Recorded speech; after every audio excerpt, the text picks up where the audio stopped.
दोस्तों जय माता दी, जय छठी मैया। दोस्तों मैं आज श्रद्धा भक्ति चैनल में बताएंगे शिव गुरु की कृपा का फल क्या है। शिव की आराधना करने वाले व्यक्ति को शिव का फल क्या मिलते हैं और इस कली युग में शिव ही देवों के देव आदि महादेव सभी देवों के देव हैं।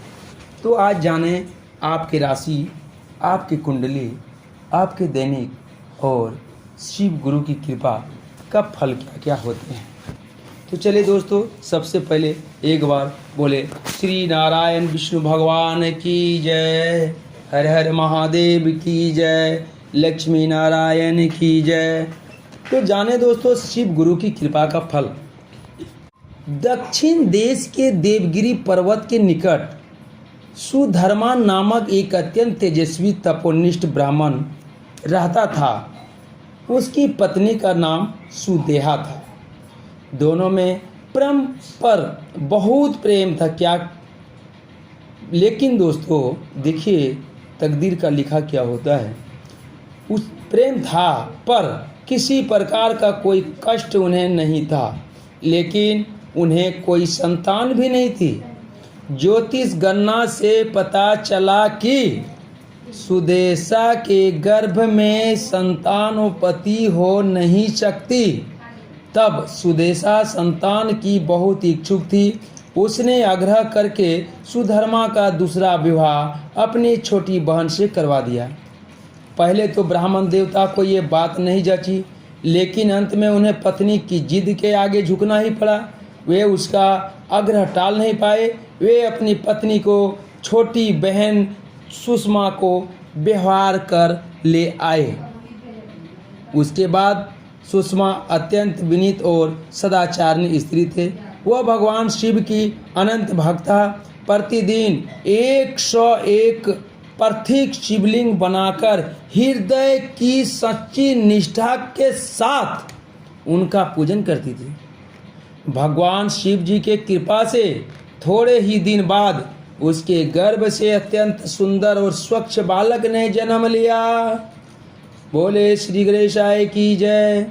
उसके बाद बच्चे के जन्म से सुदेशा और सुषमा दोनों के ही आनंद का पार न हरा।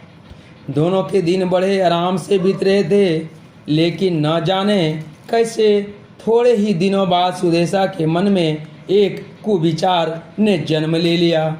वह सोचने लगी, मेरा तो इस घर में कुछ है ही नहीं, सब कुछ सुषमा का है।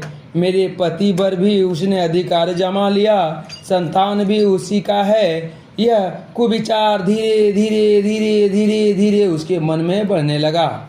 इधर उसके बाद सुषमा का यह बालक भी बड़ा हो रहा था। धीरे धीरे धीरे वह जवान हो गया। उसका विवाह भी हो गया।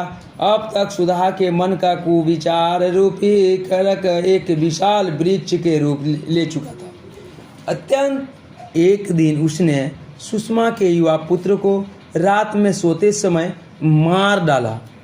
देखिए दोस्तों, एक बहन एक दूसरी बहन की पुत्र को कैसे मार डाला।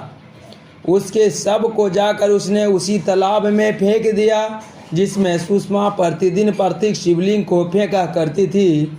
सुबह होते ही सबको इस बात का पता लगा। पूरे घर में कोहराम मच गया। सुदेहा माँ और उसकी पुत्र वधू दोनों सिर पटक कर फूट फूट कर रोने लगी। लेकिन सुषमा नित्य की भांति भगवान शिव की आराधना में तत्कीन रही, जैसे ही कुछ हुआ ही ना हो। पूजा समाप्त करने के बाद वह पार्थिव शिवलिंगों को तालाब में छोड़ने के लिए चल पड़ी।